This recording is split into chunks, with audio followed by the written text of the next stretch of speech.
திபேத் நாட்டில் புத்த மடாலயங்கள் நிறைய உண்டு. அதுக்கு ஒரு தலைமையகமும் உண்டு. அது இந்த திபேத் தலைநகரம் லாசாவில் இருக்குது. ரொம்ப காலத்துக்கு அப்பால் அதை பற்றியெல்லாம் நிறைய விவரங்கள் எழுதி வச்சிருக்கிறாங்க. அது இப்போவும் நமக்கு கிடைக்குது. அதாவது ரொம்ப தூரத்துக்கு அந்தாண்ட மலைகளுக்கு நடுவில் ஒரு கிளை மடாலயம். அந்த மடத்தின் தலைவருக்கு வயசாயிட்டு தான். அதனால் தலைமை பொறுப்பை வேற ஒருத்தர்கிட்ட ஒப்படைக்கலாம் அப்படின்னு முடிவு பண்ணாராம். உடனே ஒரு லாமாவை கூப்பிட்டார். அவர் மூலமாக தலைமை மடாலயத்துக்கு செய்தி அனுப்புனார், பொருத்தமான வாரிசு ஒருத்தரை அனுப்பி வைக்கும்படியாக. அந்த வாலிப லாமா புறப்பட்டார். காடு மேடெல்லாம் நடந்து போகிறார். ரொம்ப நாள் கழித்து தலைமை பீடத்தை அடைஞ்சார். தலைமை குருக்கிட்ட விவரத்தை சொன்னார். தகுதியான ஒருத்தரை அனுப்பி வச்சா அழைச்சிட்டு போகிறேன் அப்படின்னார். சரி, நாளைக்கு காலையில் நீங்கள் அவங்க எல்லாரையும் அழைச்சிட்டு போகலாம்னார் அவர். அவங்க எல்லாரையுமா? அங்கே தேவைப்படுறது ஒருத்தர் தானே அப்படின்னார் இவர். ஆமான்னார். அப்புறம் ஏன் எல்லாரையும் அழைச்சிட்டு போக சொல்கிறீங்கன்னார். அது இப்போ உனக்கு புரியாது. நான் ஒரு 100 பிக்குகளை அனுப்புகிறேன், அதாவது பிட்சுகளை. அவ்வளவு பேரையும் அங்கே வச்சு சமாளிக்க முடியாது அப்படின்னாரு இவர். இருந்தாலும் இப்போ அந்த தலைமை குரு என்ன சொன்னார்னா, அதை பற்றி கவலைப்படாத, நான் 100 பேரை அனுப்புகிறேன். அதில் 99 பேர் வழியிலேயே காணாமல் போடுவாங்க. ஒருத்தன் மட்டும்தான் வருவான். அவனும் அங்கே சேர்ந்துட்டானா நீ ரொம்ப கொடுத்து வச்சவன் அப்படின்னார். இவருக்கு ஒன்றும் புரியல. இருந்தாலும் மறுநாள் அந்த வாலிப லாமா 100 பேரை அழைச்சிக்கிட்டு புறப்பட்டார். போகிற வழியிலேயே பல பேர் அங்கங்கே பிச்சுக்கிட்டு போயிட்டாங்க. அவர் சொன்னது மாதிரியே. வழியில் அவங்க ஊர்கள் இருந்தது தான் காரணம். அப்பா அம்மாவை பார்த்துட்டு வரேன் அப்படின்னு கொஞ்சம் பேர் போனாங்க. சொந்த பந்தத்தை பார்த்துட்டு வரேன் அப்படின்னு கொஞ்சம் பேர்.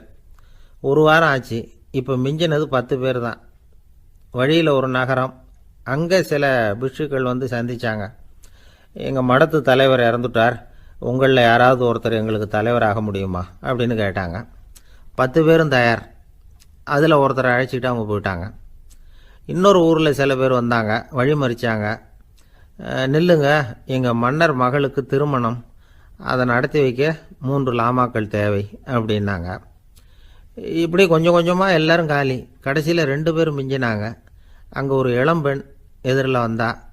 எங்கள் அப்பா வேட்டைக்கு போயிருக்கிறாரு, இன்னும் திரும்பி வரல. வீட்டில் வேறு யாரும் இல்லை, தனியாக இருக்க பயமாக இருக்குது, யாராவது ஒருத்தர் எனக்கு துணையாக இருக்கணும் அப்படின்னு கேட்டுக்கிட்டா. எங்கள் 2 பேரில் நீயே ஒருத்தரை தேர்ந்தெடுத்துக்கோ, இல்லைன்னா எங்களுக்குள்ளே சண்டை வந்துடும் அப்படின்னாங்க. இப்போ மிஞ்சினவர் ஒருத்தர்.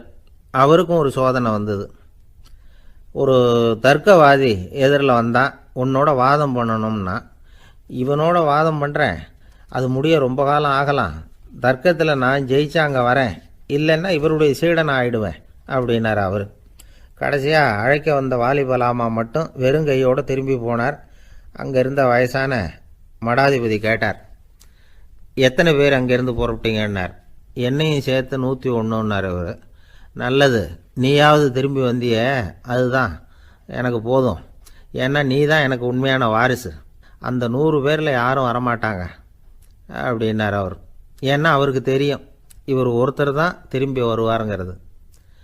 திபேத்தில் ஒரு பழங்கால பழமொழி உண்டாம், 100 பேர் செல்லலாம், எப்பொழுதாவது ஒருவன் அபூர்வமாக அடைய வேண்டிய இடத்தை அடைவான். இதுதான் அந்த பழமொழி. ஒரு உன்னதமான இலக்கை அடையணும்னா அது அவ்வளவு சுலபமான காரியம் இல்லை.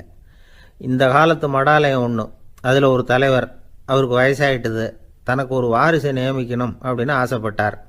ரொம்ப கஷ்டப்பட்டு ஒருத்தரை பிடிச்சார். தனக்கு வாரிசாக நியமிச்சுட்டு அவர் சமாதி ஆகிட்டார். புதுசாக பொறுப்பேற்றுக்கிட்டவர் அப்படியே உட்காந்துருந்தார். அவரை தேடிட்டு பத்திரிகை நிருபர்கள்லாம் வந்தாங்க, கேட்டாங்க. அவர் உங்கள் பொறுப்பில் அவர் பெரியவர் விட்டுட்டு போன இது எவ்வளவு சுமாராக தேரும், எவ்வளவு விட்டுட்டு போனார் அப்படின்னு கேட்டிருக்கிறாங்க. அது என்ன ஒரு 50 லட்சம் இருக்கும் அப்படின்னாராம். அவ்வளவும் பணமா அப்படின்னு கேட்டிருக்காங்க. இல்லைங்க, கடன் அப்படின்னாராம் இவர். ஒருத்தர் ஓடி வந்தார். இன்னொருத்தரை பார்த்து, சார் உங்கள் சைக்கிளை ஒரு நாள் இரவல் கொடுங்களேன், பக்கத்து ஊருக்கு போயிட்டு வர வேண்டியிருக்கு அப்படின்னார். இவர் சைக்கிளை கொடுத்து பத்திரமா கொண்டுட்டு போங்கன்னார். சார் இதை பத்திரமா கொண்டு போகிறேன், கவலையே வேணாம், ஏன்னா இது உங்களோட சைக்கிள் அப்படின்னு நான் நினைக்கல, என்னோட சைக்கிளாக நினைக்கிறேன் அப்படின்னார். அதுக்கப்புறம் தான் இவருக்கு உண்மையாகவே பயம் வந்துட்டுது.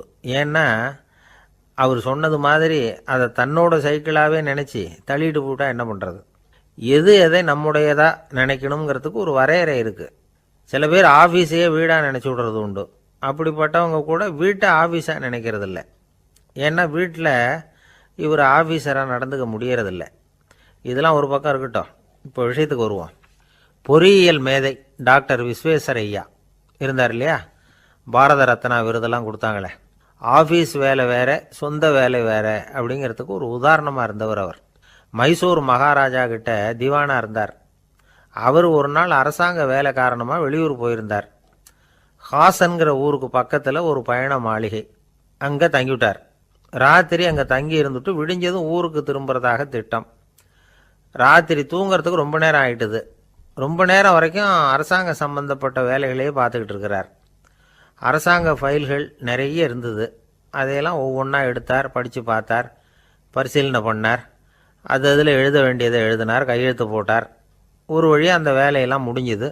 அதுக்கப்புறம் என்ன பண்ணார்னா, தன்னுடைய சூட்கேஸை திறந்தார். அதிலேருந்து 2 மெழுகுவத்தியை எடுத்து கொளுத்தி வச்சார். அந்த பயண மாளிகையில் அது வரைக்கும் எரிஞ்சிக்கிட்டு இருந்த மின்சார விளக்குகளை அணைச்சுட்டார். அதுக்கு பிறகு அந்த மெழுகுவத்தி வெளிச்சத்தில் சில புத்தகங்களை தொடர்ந்து படிக்க ஆரம்பிச்சிட்டார். அந்த பயண மாளிகையில் பணியாளராக இருந்தவர் இதை பார்த்துட்டு ஓடி வந்தார். மறுபடியும் மின் விளக்கு போடுறதுக்காக போனார். விஸ்வேஸ்வரய்யா அதை பார்த்துட்டு போட வேணாம்ட்டாராம். இது வரைக்கும் நான் அரசாங்க அலுவல்களை கவனிச்சுக்கிட்டு இருந்தேன், அதனால் மின் விளக்குகள் அப்போ எரிஞ்சதில் தப்பு இல்லை. இப்போ நான் புத்தகம் படிச்சுக்கிட்டு இருக்கேன், இது என்னுடைய சொந்த வேலை. இங்கே இருக்கிற மின் விளக்கு அதுக்காக ஏன் எரியணும் அப்படின்னு கேட்டாராம். இப்போ இருக்கிற சில அரசு பணியாளர்கள்கிட்ட இந்த சம்பவத்தை பேச்சோட பேச்சா சொல்லி பார்த்தேன். அவங்களால இதை ஜீரணிக்கவே முடியல. நேர்மை தேவைதான் சார், அதுக்காக அவ்வளவு தூரத்துக்கு அது தேவையா அப்படிங்கிறாங்க. விஸ்வேஸ்வரய்யா அப்படி பண்ணினது தான் ஒரு நேர்மையாளர் அப்படின்னு இந்த உலகத்துக்கு நிரூபிக்கணுங்கிறதுக்காக இல்லை. தான் அப்படி நடந்து காட்டினா தன்னை சுற்றி இருக்கிறவங்களும் அதை கேள்விப்படுறவங்களும் முடிஞ்ச அளவுக்கு பொது வாழ்க்கையில், அரசு பணியில் நேர்மையை கடைபிடிக்க முயற்சி பண்ணலாமே அப்படிங்கிறதுக்காகத்தான். இப்போவும் சில பேர் இருக்கிறாங்க, இவங்க ஆஃபீஸ் வேறு வீடு வேறேன்னு நினைக்கிறதில்ல, அவ்வளோ உரிமை. ஒருத்தர் அப்படி தான், அவருக்கு அவசரமாக 5000 ரூபா தேவைப்பட்டது. ஆஃபீஸு பணத்தை எடுத்துக்கிட்டார். அந்த நேரம் பார்த்து ஆடிட் வந்துட்டுது. ஆப்பிட்டுக்கிட்டார். விசாரணை நடக்குது. அவர் சொல்கிறார், சார் நான் நேரம் காலம் பார்க்காம ஆஃபீஸில் வேலை செய்வேன். ஏன்னா அதை என்னோட ஆஃபீஸாக நினைக்கிறேன். அவசரத்துக்கு அந்த பணத்தை எடுத்தேன், மறுபடியும் வச்சுடலாம்னு தான் இருந்தேன். அதுக்குள்ளே இப்படி ஆகிட்டுது. நீங்கள் என்ன நினச்சாலும் சரி, நான் ஆஃபீஸ் வேறு வீடு வேறு அப்படின்னு நினைக்கிறதில்ல, அது என்னோட சுபாவம் அப்படின்னார். விசாரணை பண்ணவர் தீர்ப்பு வழங்கினார். உங்கள் சுபாவத்துக்கு மதிப்பு கொடுத்து நானும் தீர்ப்பு வழங்குறேன். நீங்கள் கொஞ்ச நாள் ஜெயிலில் இருந்துட்டு வாங்க, அது உங்களுக்கு கஷ்டமாக இருக்காதுன்னு நினைக்கிறேன். ஏன்னா அங்கே போனாலும் நீங்கள் உங்கள் சுபாவப்படி வீடு வேற ஜெயில் வேறன்னு நினைக்க மாட்டீங்க அப்படின்னாராம். ஒரு சிகை அலங்கார கூடம், ரொம்ப சுறுசுறுப்பாக எல்லாரும் வேலை செஞ்சுக்கிட்டு இருக்கிறாங்க. முடி வெட்டிக்க வந்திருக்கிறவங்க நிறைய பேர், எல்லாரும் வரிசையாக உட்காந்துருக்குறாங்க. அந்த சமயத்தில் திடீர்னு கதவை திறந்துக்கிட்டு ஒருத்தர் உள்ளே வர்றார். அவர் ஒரு பெரிய மனிதர். அவரும் முடி வெட்டிக்கிறதுக்காக தான் உள்ளே வந்திருக்கிறார். அவரை பார்த்த உடனே அங்கே வரிசையில் உட்காந்துருந்தவங்க எல்லாரும் எழுந்திரிச்சு அவர்கிட்ட வந்துட்டாங்க. அவரை சுற்றி நின்றுட்டாங்க. எப்படி இருக்கிறீங்க, நல்லா இருக்கீங்களா அப்படின்னு விசாரிக்க ஆரம்பிச்சுட்டாங்க. எல்லாம் முடிஞ்சதும் வந்தவர் கேட்டார், வரிசையில் கடைசியாக இருக்கிறவர் யார் அப்படின்னு கேட்டார். ஏன்னு கேட்டாங்க. நான் அதுக்கு அடுத்தபடியாக உட்காரணும், அதுக்காக தான் கேட்குறேன் அப்படின்னார். உடனே அங்கே இருந்தவங்கெல்லாம் என்ன சொன்னாங்க தெரியுமா? நீங்கள் வரிசையில் காத்திருக்க கூடாது, நீங்கள் அரசாங்கத்தின் தலைவர், உங்களுக்கு நேரம் முக்கியம், அதனால் நீங்கள் முன்னாடி போங்க அப்படின்னு சொன்னாங்க. ஆனால் அதை அவர் கேட்கல. தோழர்களே, உங்களுடைய கருத்துக்கு ரொம்ப நன்றி. எல்லாரும் வரிசையாக தான் வரணும், அதுதான் முறை. வரிசையில் வரணுங்கிற நடைமுறையை நானும் பின்பற்ற விரும்புகிறேன். நாம எல்லாரும் சமமானவர்கள் அப்படின்னார். இப்படி சொல்லிவிட்டு வரிசையில் கடைசியாக இருந்த ஒரு நாற்காலியில் போய் உட்காந்துக்கிட்டார். தன் சட்டைப்பையில் இருந்த ஒரு செய்தித்தாளை எடுத்தார், படிக்க ஆரம்பிச்சிட்டார். ஆனா அங்க இருந்தவங்களால இதை பார்த்துக்கிட்டு சும்மா இருக்க முடியல. ஒருத்தர் எழுந்திரிச்சு வந்தார். ஐயா, இப்ப என்னுடைய முறை வந்திருக்குது, நான் தான் போக வேண்டிய முறை. உங்களை இங்க காத்திருக்க வைக்கிறத விட ஒரு 5 ஆண்டுகளுக்கு கூட நான் முடிவெட்டிக்காமே இருந்துட முடியும் அப்படின்னார்.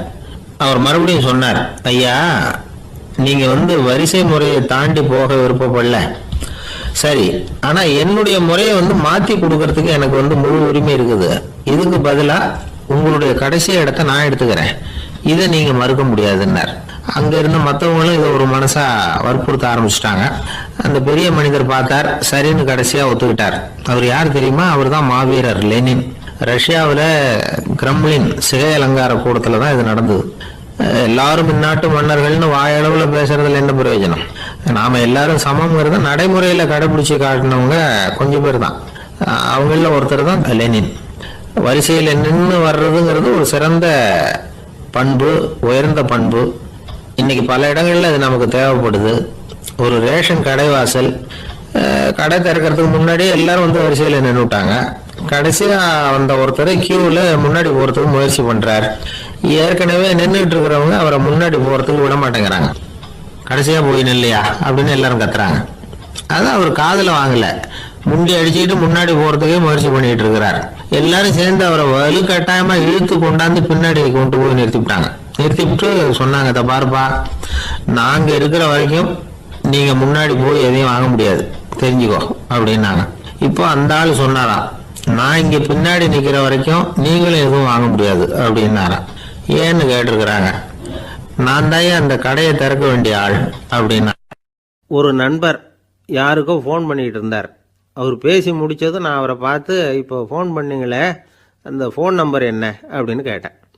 அவர் தலையை சொரிஞ்சுக்கிட்டார், ஞாபகம் வரலன்னார். சரி சார், அதை விடுங்க, உங்கள் மனைவி பேர் என்ன அப்படின்னு கேட்டேன். மாலதின்னார்.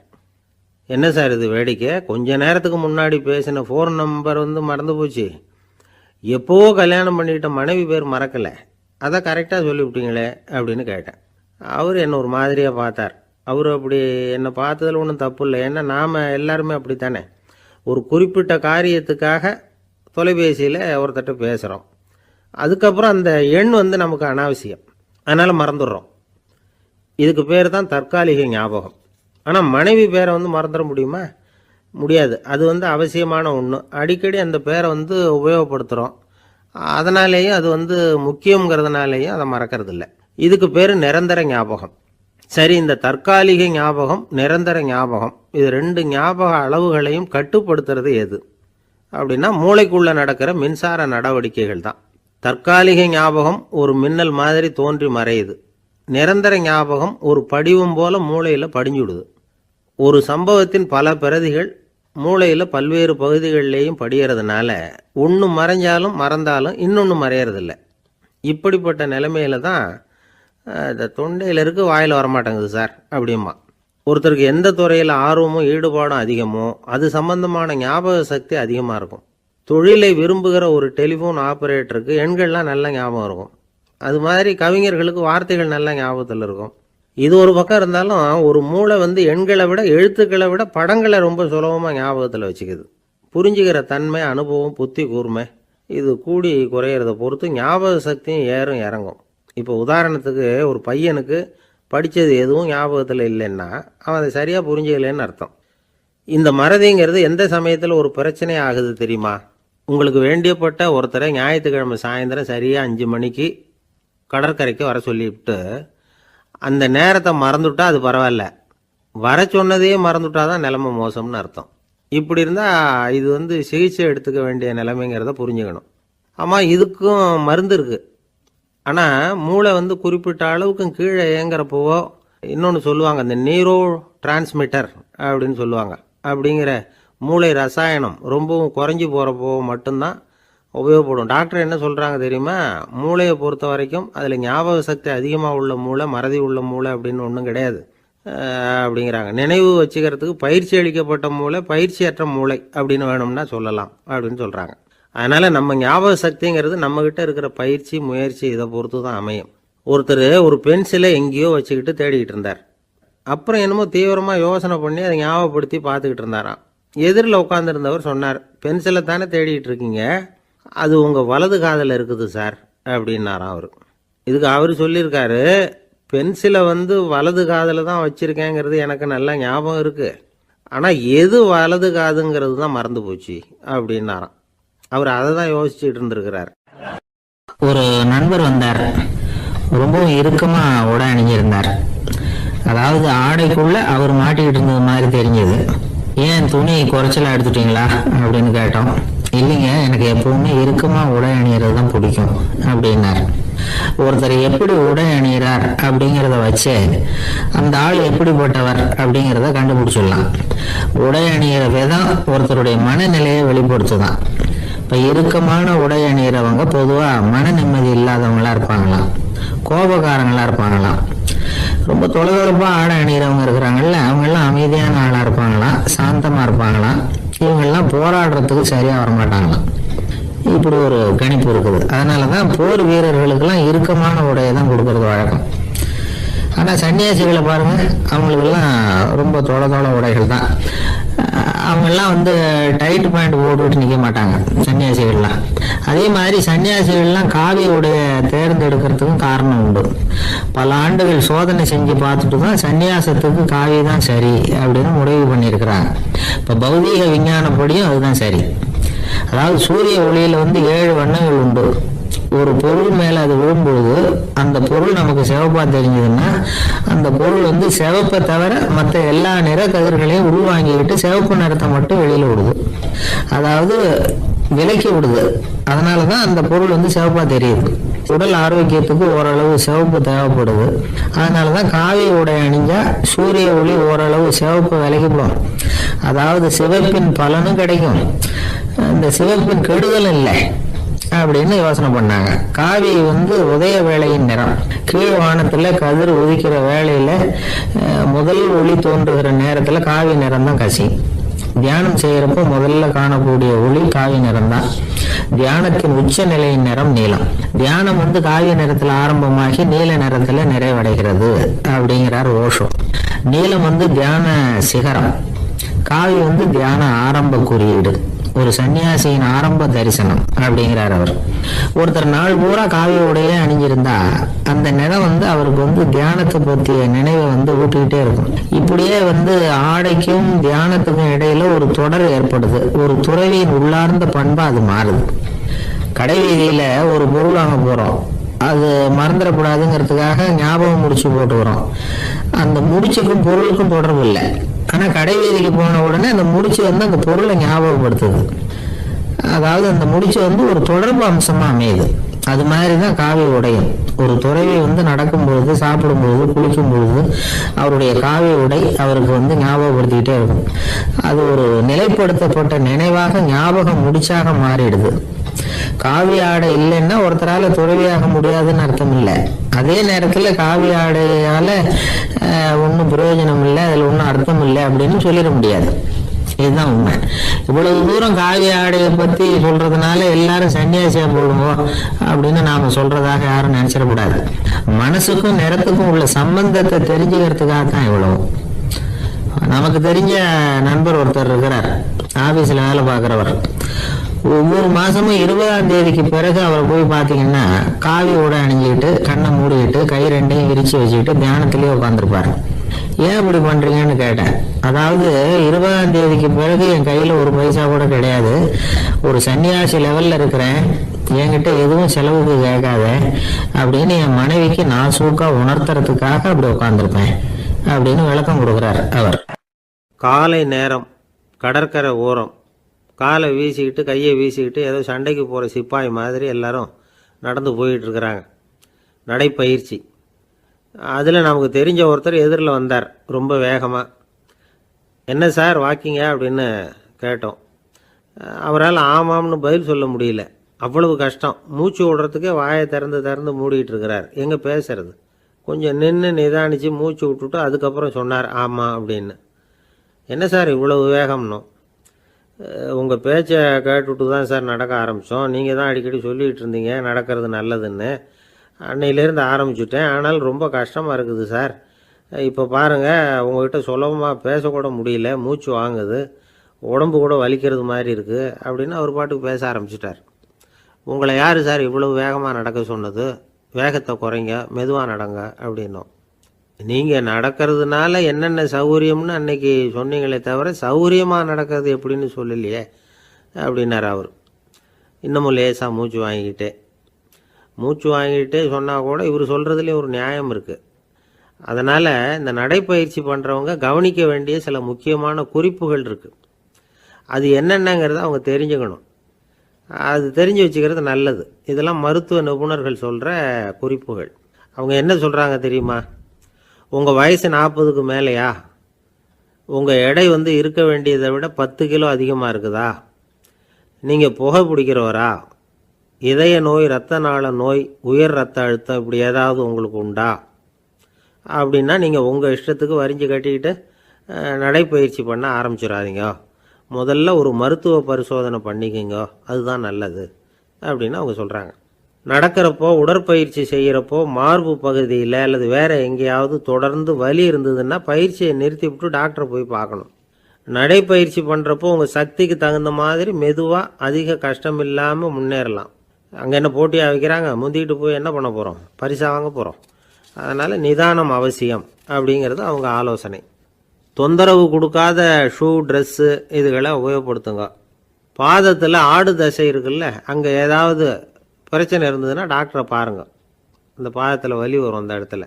வெயில் காலமாக இருந்தால் தலைக்கு தொப்பி வச்சுக்கோங்க. பனியில் நடந்தாலும் அப்படி தான், தலையை பத்திரமா பார்த்துக்குங்க. நம்மக்கிட்ட ஏதோ கொஞ்சம் உருப்படியாக தெரியறது அது தானே. உடற்பயிற்சிக்கு முன்னாடி பின்னாடி பயிற்சி செய்கிறப்போ நிறைய தண்ணி குடிக்கலாமா. முதல் 1 மாதத்துக்கு கொஞ்சம் தளர்த்தியாக சாவகாசமாக நடக்கலாம். மணிக்கு 3 அல்லது 4 கிலோமீட்டர் வேகம்னு வச்சுங்களேன். அதுக்கப்புறம் வேகத்தை அதிகப்படுத்தலாம். மணிக்கு 6 அல்லது 8 கிலோமீட்டர் அளவுக்கு நடக்கலாம். நல்லா கையை வீசிக்கிட்டு நடக்கணும். மூச்சு விடுற எண்ணிக்கை அதிகரிக்கணும். இது மாதிரி ஒரு 30 நிமிஷம் நடக்கலாம். தனியாக நடந்து போகிறதுக்கு உங்களுக்கு என்னமோ மாதிரி இருக்குதா? கூட யாரையாவது சேர்த்துக்குங்க. ஒரு குரூப்பாக சேர்ந்து போகலாம். நடக்கிறதுங்கிறத ஒரு சந்தோஷமான சமாச்சாரமாக ஆக்கிக்கணும். தினம் இப்படி நடக்க வேண்டி இருக்குதே அப்படின்னு புலம்பிக்கிட்டே போகக்கூடாது. சில பேர் நடக்கிறப்போ கடந்த காலத்தை அசை போட்டுக்கிட்டே போவாங்க. சில பேர் வருங்காலத்தை அசை போட்டுக்கிட்டே போவாங்க. சில பேர் முக்கியமான திட்டம்லாம் இப்படி நடக்கிறப்போ தான் தீர்மானம் பண்ணுவாங்க. நடக்கிறதுனால மன இறுக்கம் குறையுது, பரபரப்பு குறையுது, மன ஆற்றல் பெருகுது, தன்னம்பிக்கை வளருது, முதுமை தள்ளி போகுது, செயல்திறன் அதிகரிக்குது. இதை தவிர உடம்புக்கும் பல விதமான சௌகரியங்கள் ஏற்படுது. அதனால் இது வரைக்கும் நடக்க ஆரம்பிக்காதவங்க இனிமேல் இந்த குறிப்புகளை கவனத்தில் வச்சுக்கிட்டு நடக்க ஆரம்பிச்சுடலாம். சார்லஸ் லேம்ப் அப்படின்னு ஆங்கில இலக்கிய மேதை ஒருத்தர், அவர் ஒரு தரம் உடம்பு சரியில்லைன்னு டாக்டர்கிட்ட போனாராம்.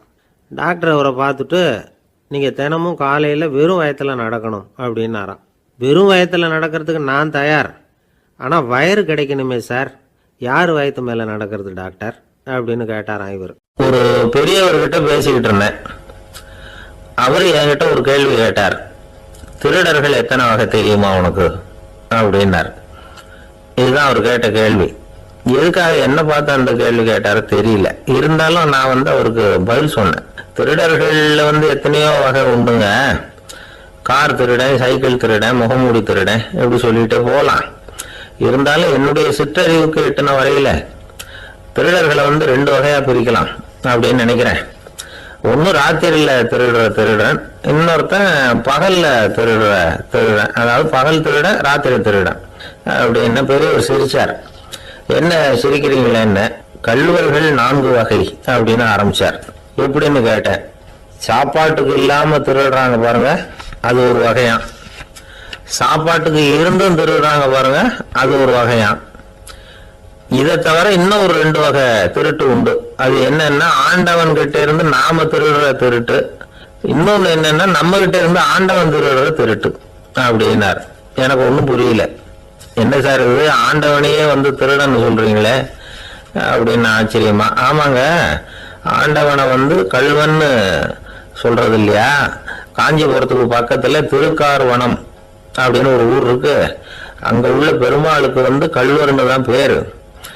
அது மட்டும் இல்ல, திருமங்கையாழ்வார் தம்முடைய திரு நெடுந்தாண்டகத்துல கார்வனத்துள்ளாய் கல்வா அப்படின்னு தான் அழைக்கிறார் அப்படின்னு நிறைய உதாரணம்லாம் சொல்ல ஆரம்பிச்சார். அதுக்கப்புறம் அவர்கிட்ட பேசி நான் புரிஞ்சுக்கிட்ட விவரங்களை தான் நான் இப்போ உங்ககிட்ட சொல்ல போறது. அதாவது அவர் சொன்ன முதல் வகை திருடர்கள் சாப்பாட்டுக்கு இல்லாம திருடுறவங்க. இவங்களை திருத்தி போடலாம். சாப்பாட்டுக்கு இருந்தும் பணம் சேர்க்கணுங்கிற ஆசையால பொய் கணக்கெல்லாம் எழுதுறாங்க பாருங்க, அவங்க தான் 2வது வகை. 3வது வகை திருட்டு தான் மிகப்பெரிய திருட்டு.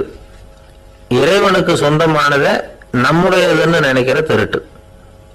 எது இறைவனுக்கு சொந்தமானது அப்படின்னா ஆத்மா. பகவானுக்கு சொந்தமான ஆத்மாவை நம்முடையதுன்னு நினைக்கிறது தான் அந்த மாபெரும் திருட்டு. இதுக்கு பேர் தான் ஆத்மாபகாரமா.